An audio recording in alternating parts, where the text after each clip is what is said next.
আল্লাহ, আমার জীবনে কি প্রেম আসবে না?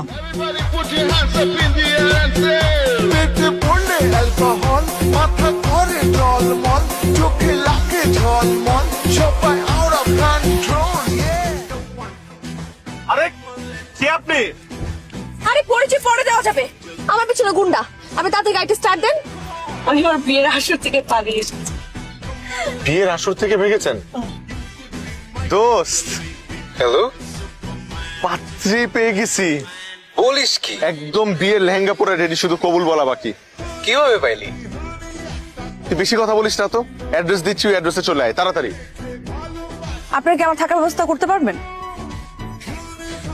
বল, কোথায় থাকবো আমরা? চল হোটেলে চল। ছি, হোটেলে কেন? হোটেলে কি থাকার জন্য? আমি কোনো হোটেলে থাকবো না।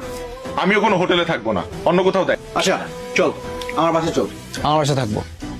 আন্টি, আন্টি কিছু বলবে না? আর আম্মু কি বলবে? আর তুই জানোস না আম্মু আমাকে কত ভালোবাসে।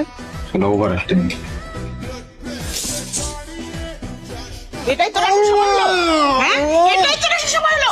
বলছিলাম না যে যেখানে যাস রাত 10টার মধ্যে বাসায় ফিরবি।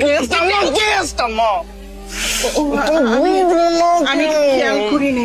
আসসালামু আলাইকুম আন্টি। ওয়ালাইকুম আসসালাম। ওয়ালাইকুম ও কে? আম্মু শুনো, ওরা পালা আসছে বুঝছো। তুমি ভিতরে চলো, আমি তোমার সব বুঝা বলতেছি। আসো। বাসা থেকে বিয়ের জন্য খুব তাড়া দিচ্ছে। একটা ভালো মেয়ে পেলে বিয়ে দিয়ে দিবে।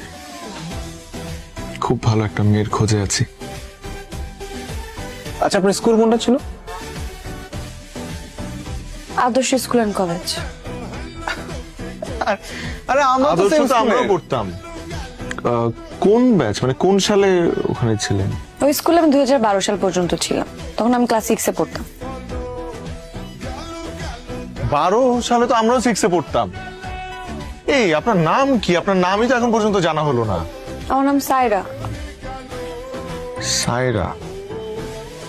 স্যার নামে কেউ ছিল না তো? সায়রা নামে তো আমাদের না না, আমি যখন স্কুলে ছিলাম তখন সবাই আমাকে রিমঝিম ডাকতো।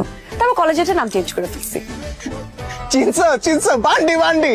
আরে তোমার যে প্রপোজ করলো, তোমার ভাই কাছে মার গেলো, কানে ধরে উঠবস মামা। বান্টি? তখন বয়স কম ছিল তো। আচ্ছা, আমি এখন যাই। আমার ফ্রেন্ড আসছে আমাকে নেওয়ার জন্য, আমি এখন যাই। তাও তুই এবার দেখ